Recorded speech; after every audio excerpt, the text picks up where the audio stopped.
I.D. Gyang, the beneficiary and custodian of the mandate of the people of Bariki-Ladi, Riom Federal Constituency. I'm from Plateau State. Mr. Speaker, honorable colleagues, I rise this morning to raise a motion on a matter of urgent public importance on the resurgence of violent attacks and killings in Plateau State and the implications on national security. And I'm raising this motion under Order 8, Rule 4 and 7, and do request that the matter be considered urgent, and the House kindly consider that the rules be set aside to enable us to take this motion this morning. Thank you, Mr. Speaker. Today, Engineer Solomon Bulus Maren, Edward Gyang Pojok, Timothy Golu, Benilard, and John Bull T. Shakarau. The House notes with dismay the resurgence of violent attacks by herdsmen in Plateau State. The killings, rather than abate, are escalating. Concerned, dear colleagues, that the attackers showed no respect to the President of the Federal Republic of Nigeria, President General Muhammadu Buhari, on his visit to Plateau State, such that while he was being hosted to a town hall meeting, communities in Bokos and Bassa local governments came under severe herdsmen attacks. Aware that there is a military-led Operation Safe Haven in Plateau State that has the mandate of enforcing law and order and securing the lives and property of law-abiding citizens. However, despite their presence, the killer herdsmen are still having a field day in killing and sacking whole communities and villages. Perturbed, dear colleagues, that the latest round of attacks and killings is concentrated on Dafo and Kwal, Mayango axis of Bokos and Bassa local governments, that has led to the killing of 45 and 29 persons respectively. The victims have all been given mass burial.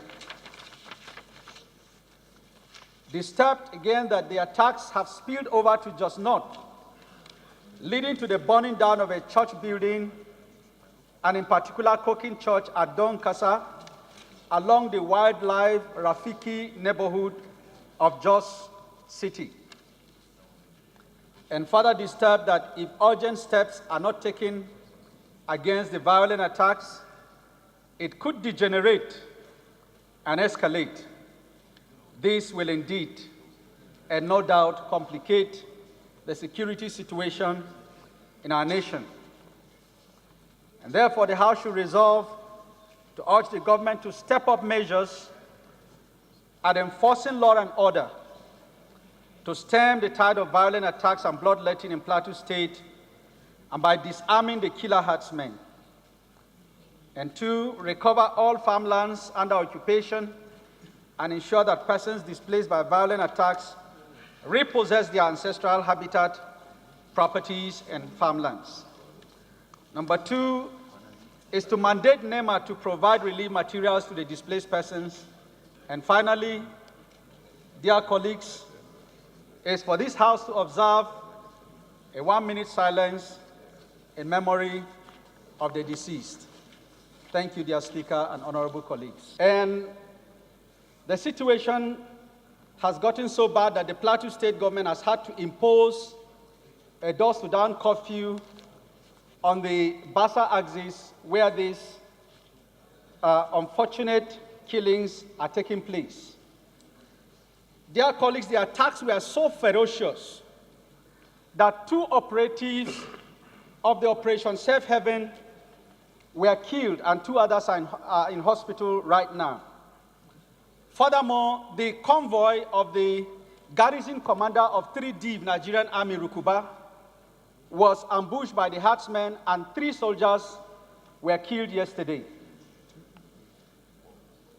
As I've said, those communities affected, yesterday there was near pandemonium in Jos City as community after community came out on open protest. And it is getting disturbing and alarming that the herdsmen attacks in this nation are defying all known theories and practice of conflict resolution. And as leaders in these hallowed chambers, the people of this nation are looking up to us, dear colleagues, for a solution.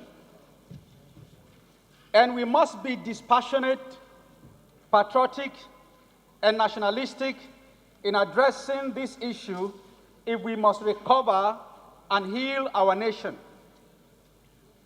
Just last Sunday, Mr. Speaker, the Sunday Vanguard came out with a detail of violent attacks and deaths across the nation, recording about 1,351 persons that have been killed in 3 weeks from January to date. The situation of violent attacks and insecurity is getting so serious in this nation, and I'm urging our colleagues that we must insist that violence must never be an option in resolving conflicts. And we must respect the sanctity of lives, and we should place value on human lives and stop the killings. This is our plea, this is our cry, and this is our demand, Mr. Speaker, and I urge all honorable colleagues here to say no to the killings in Plateau State, no to the killings across Nigeria, so that we can have a safe nation, and indeed, that government will live up to its responsibility, the constitutional responsibility to secure lives and citizens, which is the primary responsibility of government and governance. Thank you, Mr. Speaker and honorable colleagues.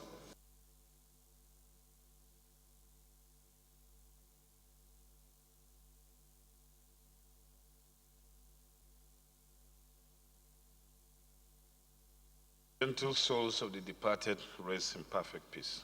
Amen.